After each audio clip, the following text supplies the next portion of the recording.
என்ன பார்க்க போகிறோன்னா, முக்கியமான அரசியல் செய்தி தான் பார்க்க போகிறோம். இப்படியே போனால் எப்படி? ஏழை மக்கள் மீது சுமையை ஏற்றாதீங்க. தமிழக அரசின் அலட்சியத்தை அம்பலப்படுத்தும் அன்புமணி ராமதாஸ். சென்னை அடுத்து அத்திப்பட்டி கிராமத்தில் கடந்த மார்ச் மாதம் தொடங்கி வைக்கப்பட்ட வடசென்னை அத உய அணில் மின் நிலையம் 8x3 அதன்பின் 6 மாதங்களாகியும் இன்னும் செயல்பாட்டுக்கு வரவில்லை.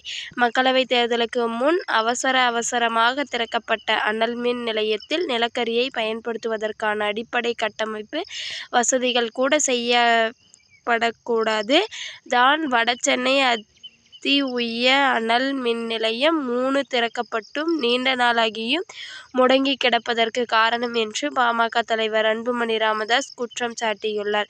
இதுகுறித்து அவரின் அறிக்கையில், ஓர் அனல் மின் நிலையம் செயல்படுவதற்கு அடிப்படை தேவை அதற்கான எரிபொருள். நிலக்கரியை எரிபொருளாக பயன்படுத்துவதன் மூலம் தான் குறைந்த செலவில் மின்சாரத்தை தயாரிக்க முடியும். அதை கருத்தில் கொண்டுதான் அதி உயர்நிலை வெப்ப தொழில்நுட்பத்துடன் அந்த அனல் மின் நிலையம் உருவாக்கப்பட்டது.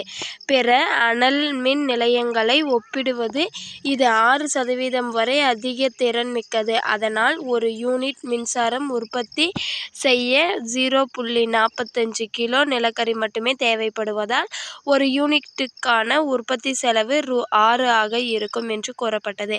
ஆனால் வடசென்னை அனல் மின் நிலையம் 3 தொடங்கப்பட்டு 6 மாதங்கள் நிறைவடைந்து விட்ட நிலையில் நிலக்கரியை கையாள்வதற்கான தளம், நிலக்கரியை மின் நிலையத்திற்கு கொண்டு வருவதற்கான கன்வேயர் பெல்ட் எரிக்கப்பட்டு நிலக்கரியின் சாம்பல் வெளியில் பரவாமல் தடுப்பதற்கான சேமிப்பு குளம் கட்டப்படவில்லை. அதனால் நிலக்கரியை பயன்படுத்துவதற்கு பதிலாக திரவ எரிபொருளை பயன்படுத்தி மின் உற்பத்தி செய்யப்படுகிறது. அதனால் ஒரு யூனிட் மின்சாரம் உற்பத்தி செய்ய ரூ.13 செலவாகிறது என்று அதிகாரிகள் தெரிவித்துள்ளனர். அது மட்டுமின்றி அதன் மின் நிலையம் தொடர்ந்து 3 நாட்களுக்காவது அதன் முழு திறனில் இயங்கினால் தான் அது செயல்பாட்டுக்கு வந்ததாக பொருளாகும். ஆனால் 800 மெகாவாட் திறன் கொண்ட வடசென்னை அனல் மின் நிலையம் 8:3 இன்று ஒரு முறை கூட அதன் முழு திறனை அடையவில்லை. அதனால் அது இன்னும் செயல்பாட்டுக்கு வந்ததாக அறிவிக்கப்படவில்லை. வடசென்னை அனல் மின் நிலையம் 3 அதன் முழு திறனை அடைந்திருந்தால் இதுவரை 600 கோடி யூனிட் மின்சாரத்தை உற்பத்தி செய்திருக்கும். ஆனால் இதுவரை வெறும் 68 கோடி யூனிட், அதாவது 11% அளவுக்கு தான் மின்சாரம் உற்பத்தி செய்திருப்பதாக அதிகாரிகளை காரணம் காட்டி தி நியூ இந்தியன் எக்ஸ்பிரஸ் நாளிதழில் செய்தி வெளியிட்டுள்ளது. இந்த அனல் மின் நிலையத்திற்காக ஏற்கனவே திட்டமிடப்பட்டதை விட 2 மடங்குக்கு கூடுதலாக செலவிடப்பட்டு விட்ட நிலையில் நிலக்கரி சேமிப்பு குளம், நிலக்கரி கையாளும் தளம், கன்வேயர் பெல்ட் உள்ளிட்ட கட்டமைப்புகளை அமைக்க ரூ.50 கோடி தேவைப்படுவதாக கூறப்படுகிறது.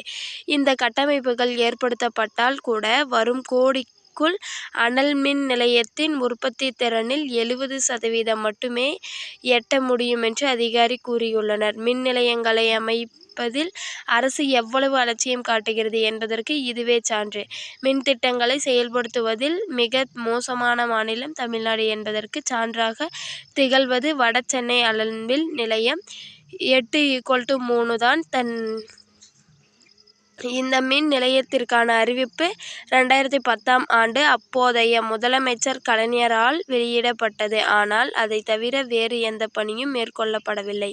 2012ஆம் ஆண்டில் சுற்றுச்சூழல் ஆய்வுக்கான பணி வரம்புகளை மத்திய சுற்றுச்சூழல் அமைச்சகம் இறுதி செய்தது. அப்போது இந்த திட்டத்திற்கான மொத்த செலவு ரூ.4800 கோடி என்று 2017ஆம் ஆண்டு டிசம்பரில் பணிகள் முடிந்து மின் உற்பத்தி தொடங்கும் என்றும் அதிமுக ஆட்சியில் அறிவிக்கப்பட்டது. ஆனால் கட்டுமான பணிகளை 2016இல் தான் தொடங்கின. அதனால் திட்ட மதிப்பு ரூ.1576 கோடி அதிகரித்து 6376 கோடியாக உயர்ந்தது. அது மட்டுமின்றி பணிகள் முடிந்து 2019x20 ஆம் ஆண்டில் மின் உற்பத்தி தொடங்கும் என்று தமிழ்நாடு மின்சார வாரியம் அறிவித்தது. கொரோனா பெருந்தொற்று காரணமாக அதிமுக ஆட்சி முடியும் வரை பணிகள் முடிக்கப்படவில்லை. திமுக ஆட்சியிலும் தாமதமாக தான் பணிகள் நடைபெற்றன. பணிகள் முழுமையடையாத நிலையிலேயே தேர்தலுக்காக கடந்த மார்ச் 7ஆம் நாள் வடசென்னை அனல் மின் நிலையம் முதலமைச்சர் மு. க. ஸ்டாலின் அவர்களால் திறந்து வைக்கப்பட்டது. அப்போது மின் நிலையத்திற்கான திட்ட செலவு ரூ. 10,158 கோடியாக உயர்ந்தது. இன்னும் குறைந்தது ரூ. 100 கோடியாவது இந்த ஆளுக்காக செலவிட வேண்டியிருக்கும். அதனால் வடசென்னை 3வது அனல் மின் நிலையத்திற்காக மொத்த மதிப்பு அதன் தொடக்க கால மதிப்பீட்டில் 213 விழுக்காடாக அதிகரித்திருக்கிறது. இது நினைத்து பார்க்க முடியாத உயர்வு ஆகும். தமிழ்நாட்டில் 10 ஆண்டுகளுக்கு முன் தொடங்கப்பட்ட மின் உற்பத்தி நிலையங்களில் ஒரு யூனிட் மின்சாரம் உற்பத்தி செய்ய சராசரியாக ரூ. 3 மட்டுமே செலவாகிறது. ஆனால் வடசென்னை அனல் மின் நிலையத்தின் திட்ட மதிப்பீடு 2 மடங்கிற்கு மேலாக விட்டதால் அதில் ஒரு யூனிட் மின்சாரம் உற்பத்தி செய்வதற்கு ரூ. 6க்கு கூடுதலாக செலவாகிறது. இவ்வாறாக மின் உற்பத்தி நிலையங்களின் கட்டுமானத்தை திட்டமிட்டு தாமதப்படுத்துதல், அதிமுக விலை கொடுத்து வெளிச்சந்தையில் மின்சாரம் வாங்கும் ஆகியவற்றால் தான் மின்சார வாரியம் நஷ்டத்தில் இயங்குகிறது. மின் வாரியத்தின் மொத்த இழப்பு ரூ. 2 லட்சம் கோடியை நெருங்கும் நிலையிலும் தமிழக அரசு மின்சார வாரியம் மாறாமல் அதே அலட்சியத்துடன் ஊழலுக்கு இடம் கொடுக்கும் வகையில் செயல்பட்டால் மின்சார வாரியம் இப்போதைக்கு லாபம் ஈட்ட முடியாது. மின்சார கட்டண உயர்வு என்ற பெயரில் ஏழை மக்கள், நடுத்தர மக்கள் மீதுதான் சுமைகள் சுமத்தப்படும். எனவே தமிழக அரசும் மின்சார வாரியம் நிலுவையில் உள்ள மின் திட்டங்களை இனியாவது இலக்கு வைத்து நிறைவேற்ற வேண்டும். தனியாரிடமிருந்து அதிக விலை கொடுத்து தனியாரிடம் மின்சாரம் வாங்குவதை நிறுத்த வேண்டும். அதன் மூலம் தமிழ்நாடு மின்வாரியத்தை லாபத்தில் இயக்க வேண்டும் என்று அன்புமணி ராமதாஸ் வலியுறுத்தியுள்ளார்.